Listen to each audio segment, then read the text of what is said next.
Hey guys, welcome back to today's video. Today is Saturday, June 18th, 2022, and today we're going to be talking about the 2022 Senate elections as of today. We're going to be looking at the November matchup between the Democrats and the Republicans and who will control such an important chamber for both President Biden and the GOP for the next 2 years. Now, the November midterm elections are hotly contested for two main reasons. Number one, Biden is down nationwide. In addition to Biden being down nationwide, so are Democrats, that being the second reason. Based off of the approval rating on FiveThirtyEight, President Biden is at a 40% approval rating, lower than where President Trump was just 4 years ago today. The disapproval rating is at 54%. This is an overall negative for President Biden at negative 14%. But on the generic ballot, while I did say Democrats are down, they are not down nearly to the same extent that President Biden is down. It seems as if that the Democratic Party should be at least more worried about a re-election bid for Biden than maybe these upcoming midterms. Now, that's not to say that the GOP doesn't ultimately have the advantage. A down approved president, in addition to just being down nationwide on the generic ballot, is never a good look for the Democratic Party, but there is a significant drop-off between those who disapprove of Biden and those who are willing to vote for the GOP, and that results in very close elections. So, as we look at our 2022 Senate map, keep that in mind that we aren't looking at a Senate map that is down 15 points nationwide for the Democratic Party, but rather down by 2. And I do think that this generic ballot is slightly underestimating the Republican Party. Sometimes it does, sometimes it doesn't, though. Democrats outperformed the generic ballot back in 2018, outperformed in other election years while underperforming, and Republicans outperforming in other elections. It really just depends on the type of year. Generally speaking, I would like to say that Republicans are underestimated in nationwide polling data, so I wouldn't be too surprised should Republicans win by 3 to 4 points on the generic ballot. But this 2022 Senate map is so, in a way, beneficial for the Democratic Party because they have so few swing states on this map. Democrats, based off of just these safe states, are already at 45%, 45 seats. The Republicans, with their safe seats, are at a nearly exact same amount, if not the exact. I remember it was 45 or potentially 46. Let's go ahead and characterize all of the safe states. It looks like it's around 45. So that leaves truly just 10 seats up for contention, 5 of which being Democratic, 5 of which being Republican, and that means that Democrats and Republicans are practically on an equal playing field. So that's where it ends up with good news for the Democratic Party. Should this had been the 2018 Senate map, I can guarantee you we'd be painting a very different picture for our upcoming upcoming Senate map. I can show you the 2018 Senate map just for reference because it is important to understand exactly what other type of map could have been maneuvered or could have been in this election year. This is the 2018 election map, and what you see here are many blue states in regions of the nation you might not necessarily expect to see blue states. For instance, would you expect there to be a blue West Virginia, a blue Ohio, a blue Montana, an extremely close Florida, a somewhat close Mississippi, a close Tennessee, a close Missouri? I mean, 2018 was a blue wave here, and it was good for the Democratic Party that it was a blue wave. Had this map been applied to now and a red wave here, instant pickup opportunities would have been easy to predict. Keeping this map and maintaining the map as is, let's say we were to give the Democratic Party, or sorry, the Republican Party, seats that are reasonable to expect them to win in a red wave, such as Ohio or West Virginia or Montana, and in a best case, Wisconsin, Michigan, Pennsylvania, Arizona, and Nevada. That would put the Republicans under this old map at 61 to 39. We are literally just characterizing states that President Trump won in the 2016 election, including Nevada. You get rid of Nevada, you still have a supermajority for the GOP. So Democrats absolutely lucked out that they do not have this map for the upcoming midterm elections. They lucked out because they have so few seats to defend and a good amount to try to take away from the GOP. Republicans also lucked out because, of course, it is a red wave. This could have gone wrong for the GOP. Looking at the initial numbers from April 2021, May, June, July, and August, and September, and October, it wasn't until about the end of November that Republicans finally defeated the Democratic Party on the generic ballot. It took over a year from Biden's election. This is how the Republican Party potentially could have lost the midterm. Should Democrats have maintained their electoral lead in the congressional ballot, it would have given them the upper hand needed to retain control of the Senate pretty easily. Biden also was at a pretty high point in terms of approval. It was in a honeymoon phase for about 6 months. But since that convergence period around the withdrawal from Afghanistan, Biden has been in the negative ever since. Biden has been officially disapproved more than he has been approved of nationwide. And it doesn't look like that's set to change before the upcoming midterms. That's why this is good news for the GOP. So looking at our map, we are now going to move into characterizing states as likely Republican and likely Democrat, likely meaning that we pretty much know the GOP or the Democratic Party is going to end up winning these seats, but there could become some last-minute competitiveness. In addition to that, you could see just potentially a narrowing up of the race just due to the fact that quality matters for candidates and sometimes statewide shifts don't exactly reflect nationwide shifts.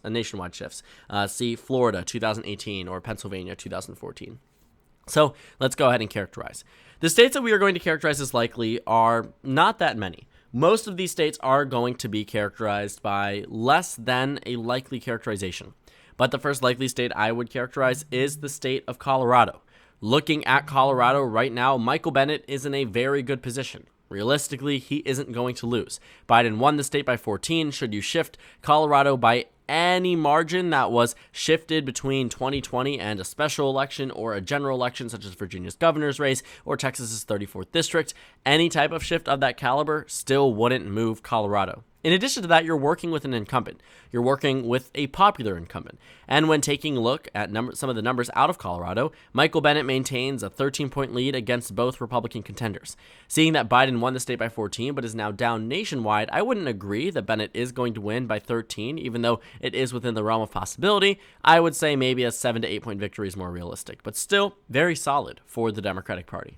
As for the other likely states, there are no more Democratic likely states, but rather likely Republican states. There are 2 of them. The first one being the state of Florida. Now, Marco Rubio is running in this state, and it really makes sense that Marco Rubio would win the Senate election in Florida. Taking a look at the 2016 election results, Donald Trump won in the state of Florida by 1.1%. Marco Rubio won by 7.7%. He outperformed Donald Trump in the state of Florida significantly, narrowing up regions of the state that handedly voted for Hillary Clinton. In Miami-Dade County, Hillary Clinton won over 30 points more of the vote than Donald Trump. Patrick Murphy, the Democrat, defeated Marco Rubio by just over 10 points. From 30 to 10, it was a super significant reduction. In addition to that, the state of Florida has certainly shifted a little bit more in favor of the Republican Party since that election, which means it's only on the up and up for the Republican Party. Taking a look at Miami-Dade County in the state of Florida, Donald Trump expanded his lead by about 2 points in Florida between 2016 and 2020. Take a look at Miami-Dade. While Joe Biden still ended up winning it, he only won it by about 8 points. And looking at the margin, this certainly is not 30%. 30 versus 8 shows a super significant reduction. In addition to that, I want you to look at Florida in the popular vote. What you look at on the presidential level is that in the election between Clinton and Trump, Hillary Clinton received 624,000 votes in Miami-Dade County. Joe Biden only received 617,000. Trump, on the other hand, received 333,000 in 2016, but 532,000 in 2020. Miami-Dade County saw an extremely significant shift to the right, and that pushed the state to the right. Miami-Dade County's shift ultimately ended up with the Republican Party doing better in Florida in 2020 than in any year going back to 2004, including some elections besides Marco Rubio's astounding Senate victory in 2010 and 2016. So, for Florida, I am very confident that Marco Rubio will win it. However, I will go ahead and take a look at the state of Florida in the future. Maybe something could come up, but as of right now, and as it has been for the past year and a half, I'm very confident the GOP will win Florida and would bet on that right now. But obviously, I'm not 21, so I'm not going to bet on it, and it probably would just be financially irresponsible, even if it ended up being correct. So, Florida, 46, the 46th Senate seat for the GOP. We have one more likely state, like I said, and that is the state of Ohio. Ohio currently has 2 contenders, obviously, a Democrat and a Republican, but the quality for these candidates is a bit different. Tim Ryan is a Democratic candidate. He is someone who ran for president. He served in the House in a very competitive district for quite some time. He is running for Senate and is a very good Democratic nominee. But this simply isn't his year. J.D. Vance is the Republican nominee who went through a hard-fought primary, someone who, while winning a significant portion of the Trump base, the Republican base, whatever it might be, has history of himself going onto television attacking the former president. But it doesn't matter. He is the Republican nominee in a Trump plus 8 state, twice. And to see that Ohio voted overwhelmingly for Trump, didn't flinch for the Democratic Party beyond the Senate election in 2018, it tells me that Ohio is a pretty reliable state for the GOP. Obviously, there are a lot of factors beyond that, but realistically, Tim Ryan is not likely to win this seat. The Republican Party very much is. I would say today that Ohio is a likely red state, and I hope you would agree with me. But that puts the Republican Party at 47, the Democrats at 46. Let's go ahead and continue into the final remaining 7 toss-up seats. Nevada, Arizona, both held by Democrats, Wisconsin, Pennsylvania, North Carolina, 3 held by Republicans, and Georgia and New Hampshire, both held by Democrats. The final verdict here, 4 competitive Democratic seats, 3 competitive Republican seats. And straight off the bat, you might be saying, okay, these are all competitive and it's a red wave year. Why not just brandish the Republican Party color across all of these states? And that's because it isn't realistic to expect the GOP to win all of these seats. While it is possible, it would take the perfect type of momentum, the perfect type of messaging, and quality candidates. And as for the state of Georgia and Pennsylvania, 2 states and North Carolina, 3 states that have already decided their nominees, in addition to Nevada, but Nevada has a strong nominee, and also North Carolina. I guess Pennsylvania and Georgia are only real issues here. You have 2 Republicans who aren't exactly, I would say, top-tier candidates. Herschel Walker has a lot of scandals, ones that reemerged or just now emerged a few days ago. There are things that are going to come out and have come out against Herschel Walker and Dr. Oz. I can't even believe that Dr. Oz might become a U.S. Senator. This is not me attacking him or trying to vilify him. This is more so just a testament to how different our country is from where it was 10 years ago. And it's not to say that he shouldn't have been able to run or that he shouldn't have been in this position at all. It's just more so something that I thought was funny. Dr. Oz is someone that I've known throughout my entire life as a TV personality, and now he's one stop away from the U.S. Senate, one election away, which is just so fascinating to me. But it is something that we do take into consideration, and we do take into consideration his past and his reputation and what people know about him. And I can't exactly say it's all positive. But I will say the GOP definitely did well with some of their candidates and some of the messaging, but there are some concerns and discrepancies that definitely will damage them. As of right now, I would say the GOP maintains their upper hand in North Carolina. I just think it will be slightly closer, but I could be argued into moving it into the likely Republican column. Ted Budd seems to be winning in practically every poll. I've seen a few that have shown Sherry Beasley ahead, but realistically, Ted Budd is ahead. It's a state that voted for Trump twice, hasn't elected a Democratic senator since 2008. North Carolina is probably going to go to the GOP, and I'm comfortable characterizing it as such, even if Sherry Beasley is an individually strong candidate who almost won in 2020. I mean, narrowly lost that Supreme Court election, but also, of course, she wouldn't have been in the Senate position should she had won that election, or maybe she would have been. But looking at the state of North Carolina, I would say that Sherry Beasley is strong, like Tim Ryan, just not her year. So moving on to the next state that we would characterize as lean. These are now the lean states between 1% and 5%. We probably know how they're going to go, but definitely could be shifted with some type of scandal or some type of national environment change. But for right now, this is how we're going to characterize them. The Republicans at 48, Democrats at 46. Democrats, of course, have their own lean states. And we'll actually go ahead and maneuver into the Northeast. Pennsylvania is a state I would characterize as lean Dem, and so would the state of New Hampshire in this characterization. Pennsylvania, for one, like I said, Dr. Oz is the GOP nominee. And as recent numbers show in the state, I would not be super confident if I was Dr. Oz. John Fetterman is defeating him by 9 points in the only major poll across the state of Pennsylvania since December, and the only nonpartisan poll since forever. The state of Pennsylvania knows John Fetterman and they know Dr. Oz, but for 2 very different reasons. While John Fetterman might have some complications in terms of his health or what people think about him in general, he's still the leading Democratic contender, did well in his primary, and really isn't facing as many scandals as Dr. Oz is. Dr. Oz went through a Republican primary in which he was vilified, attacked, was turned into this monster of the Republican Party, and he still won the nomination, but very barely. And I will also say that he's not exactly everyone's first choice. He was only handed this Senate nomination through the Donald Trump endorsement, and again, only barely. I wouldn't be super confident in him in the general election, especially as it stands right now, so that's why I characterize it as lean blue. As for the state of New Hampshire, the Republicans really need to get their stuff together. It doesn't seem as if there is a clear consensus as to who people want for the GOP nomination, nor is there a clear consensus about how this general election messaging is going to go. Chris Sununu is a Republican governor who is going to win re-election, but Maggie Hassan could also win alongside him, and right now she's certainly the favorite. There are no real numbers showing us that Maggie Hassan is extremely vulnerable, nor do I expect her to lose as it stands. New Hampshire is lean blue. As for the 4 remaining toss-up states, let's go ahead and characterize from Wisconsin to Georgia, then to Arizona and Nevada. In the state of Wisconsin, I would actually characterize this as lean red. I know it might be out of the ordinary, especially considering it was tilt red last time, but the GOP probably is going to do better in the state of Wisconsin than they might in Michigan or Pennsylvania. I bring up Michigan because they have a competitive governor's race that might not end up being so competitive, or at least as competitive as otherwise might.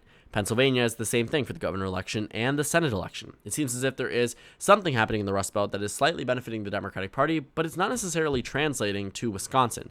Ron Johnson has survived many, many political mishaps, political scandals, and probably will in 2022, knowing our national environment. It's the state that voted for Biden the least out of the Rust Belt, state that voted for him the most out of the Rust Belt in 2016. So I wouldn't be too excited here for the Democratic Party should I be advising them or consulting them about the state, but it's also not entirely out of reach. Ron Johnson will probably win Wisconsin as it stands right now, but a lean characterization definitely can be swayed, and has been swayed, as many of these seats were otherwise characterized for the opposition party in other predictions. So for right now, I'm saying Wisconsin is lean red, but we definitely could see that change. As for Georgia, I think it would share a characterization with the state of Wisconsin. While Herschel Walker does have scandals emerging about him, I don't think he's destined to lose. The state of Georgia still was a very narrow state for President Biden. He won it by less than 0.25%. To imagine that the state that is that close wouldn't be swayed by a simple shift in the national environment is to be naive. While I do think that Raphael Warnock is a very strong candidate and Herschel Walker isn't exactly the best, we have to understand that voters in this state haven't been too kind to Raphael Warnock in polls. At best, he's tied with Herschel Walker, and we know that generally speaking, these polls underestimate the GOP. While Walker does have things out against him, a lot of the times people will turn a blind eye to some of these scandals, and they have many, many times. See President Donald Trump. The state of Georgia at this point, I think, is going to vote against Raphael Warnock, and Herschel Walker also is very good at composing himself when it comes down to electoral politics. He does not come across as an extremist, as a Trumpist, and while he is associated very closely with the MAGA brand, his ability to win the primary very easily and the clearing of the field means he didn't have to go too extreme, which means he can pivot right back to the center, unlike some of these other candidates. And in the final 2 states, Arizona and Nevada, I am going to give them a joint characterization of lean blue, which means Democrats retain control of the U.S. Senate. You might disagree with this characterization, but allow me to explain my reasoning. The state of Arizona, Mark Kelly is likely to face against Blake Masters. Mark Brnovich would be my preferred GOP nominee if I was a GOP operative. If I was to give them advice as to who they should select, Mark Brnovich makes sense. While he might not be exciting to the Trump base lost in Arizona in 2020 and 2018. While they might not necessarily lose in 2022, as a lean characterization isn't setting this in stone, they aren't exactly the likeliest when Blake Masters is a bit more Trumpian and more extreme than Donald Trump himself. Blake Masters has a lot of baggage being as politically extreme as he is, and I think the voters in Arizona, combined with Kari Lake in the governorship, are likely to reject them, just simply based off their values. While I don't think it'll be a large rejection, one that will be hard fought for the Democratic Party, I think it will happen, and I think it's fair to characterize Arizona as a lean blue state. As for Nevada, Catherine Cortez Masto maintains her level of popularity and her level of name recognition across the state. It will be interesting to see what happens in Nevada, but as of right now, I don't exactly expect the Republican Party to win across the state. I've had Catherine Cortez Masto up for a little bit of time in the Senate election, and as of right now, I do stand by it. There were months on end which I had the Republican Party ahead, but as of right now, I think the GOP really needs to be more focused on this race and also a little bit less combative against each other. The state of Nevada already has their nominees, but looking at the Senate race right now, I do think Catherine Cortez Masto is the narrow favorite, which puts her in a lean Democratic position, giving the Democrats their Senate majority back.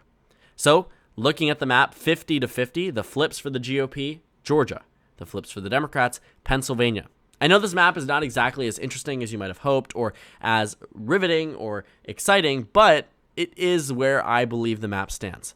The Democrats have a significantly higher chance at retaining control of the Senate than they do the House. The House is a foregone conclusion, but the Senate can definitely be reverted. I think the GOP would have easily walked away with many of these races had they had better nominees.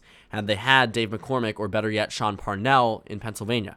Had they had Mark Brnovich or better yet Doug Ducey in Arizona, then things would have been different. Looking at our races here, New Hampshire could have had Chris Sununu. Nevada could have had potentially Dean Heller in the Senate election rather than the governor election, and he was defeated anyway. But looking at Nevada, looking at Arizona, looking at Pennsylvania, looking at New Hampshire, there were opportunities for bigger and better Republicans, and it simply wasn't taken advantage of. Again, these races could have been very easily won, but simply aren't, and we are seeing the negative impact on the GOP as a result of their political inability to choose the right nominees or field the right candidates. So, looking at the map 50-50, not to say Democrats didn't have their own downfalls, they potentially could have done things differently, but realistically, this was the Republican Party's year to win. It is a red wave year, and if they aren't winning control of the Senate, but winning control of the House, it looks a little bit like 2018, which wouldn't be the worst for the GOP, but definitely not the outcome they were hoping for or are expecting. So thank you guys so much for watching this video. Make sure to comment down suggestions below. Subscribe on the left if you haven't already, and check out the Instagram and Twitter. At the bottom left of the screen, there's also a Discord server for you to go ahead and join. On the screen, there's a video you can watch, and then a playlist for my 2022 Senate election analysis videos. Again, thank you guys so much for watching, and I will see you all tomorrow.